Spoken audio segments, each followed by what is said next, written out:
for him. നീ അയാളെ ന്യായീകരിക്കായിരുന്നു അല്ല അവിടെ വന്നത് നീ അക്ബറിനെ ന്യായീകരിക്കുന്നത് ഇല്ല അതുപോലെയാണ് നീ ന്യായീകരിച്ചത്. അല്ല പക്ഷെ ഞാൻ ന്യായീകരിച്ച I was fighting for not for him or me. I was fighting for all three of us. ഞാൻ തല്ല് പിടിച്ചത് ഇയാൾക്ക് വേണ്ടി ഞാൻ 3 പേർക്ക് വേണ്ടി ഫൈറ്റ് ചെയ്തത്.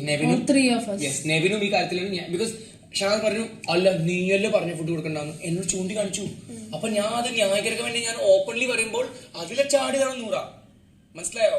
ഞാൻ ഓപ്പൺലി ഒരു കാര്യം പറയുമ്പോൾ നിങ്ങൾ പറയുമ്പോൾ ഷാനവാസ്ക പറഞ്ഞതിലാണ് ഇവൻ റിപ്ലൈ കൊടുത്തത്. ഓപ്പൺലി റിപ്ലൈ കൊടുത്തത്. പക്ഷെ അതിനകത്ത് ചാടിയത് റിപ്ലൈ എന്നോട് തന്നത് നൂറയാണ്. അപ്പൊ ഞാൻ വെച്ചാൽ നമ്മൾ തമ്മിലെ ഫൈറ്റ് ഇല്ലെങ്കിൽ ഞാൻ ഞാൻ പറഞ്ഞത് ഷാനവാസ് തന്നെയാണ്.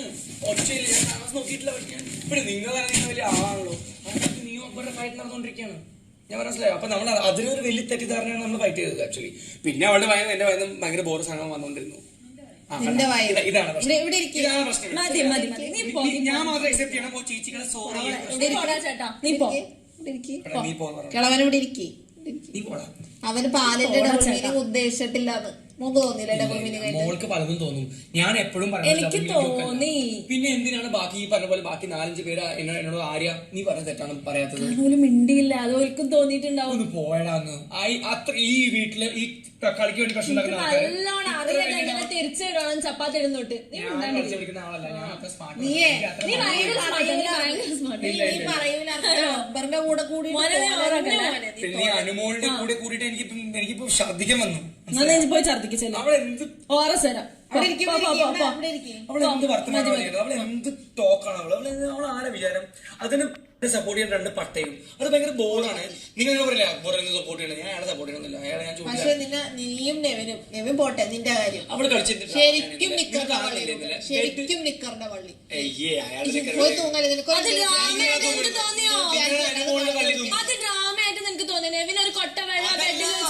അതെല്ലാം കണ്ടത് ഞാനിപ്പോ എക്സ്പീരിയൻസ് ഫുൾ കേൾക്കണം. ഒരു 1 മിനിറ്റ് കഥയാണ്. ഇന്നലെ വെള്ളം ആ ബെഡിലിട്ടു. ബെഡ് മൊത്തം വെറ്റായി. ബെഡ് മൊത്തം വെറ്റായി. ഇല്ല മൊത്തം വെറ്റായി. ബെഡ് മൊത്തം മൂത്രം ഡബിൾ മീനിങ് ആണോ? ഇവിടെ റേഡിയോണോ? ഇരിക്കൊന്നും വേണ്ട. അവിടെ നിന്നാ മതി. ഫുഡ് ഉണ്ടാവും. അവൾക്ക് വേണമെങ്കിൽ ഏത് ബെഡ് വേണമെങ്കിൽ കിടക്കായിരുന്നു. അവള് കാണിച്ച ഡ്രാമ എന്ന് പറഞ്ഞ ആ റെഡ് സോഫയുടെ ബാക്കിൽ താഴെ വന്ന് കിടന്നുറങ്ങി. അത് ഓരോരുത്തർക്ക് ഓരോ വാശ ഉണ്ടാവും. ഞാൻ അവിടെ പോയി വിളിച്ച് ഞാൻ പറഞ്ഞ അവളോട് നീ ഇങ്ങനെ ഓരോ ഡ്രാമ കളിക്കല്ലേ, നീ ഇവിടെ കിടന്നു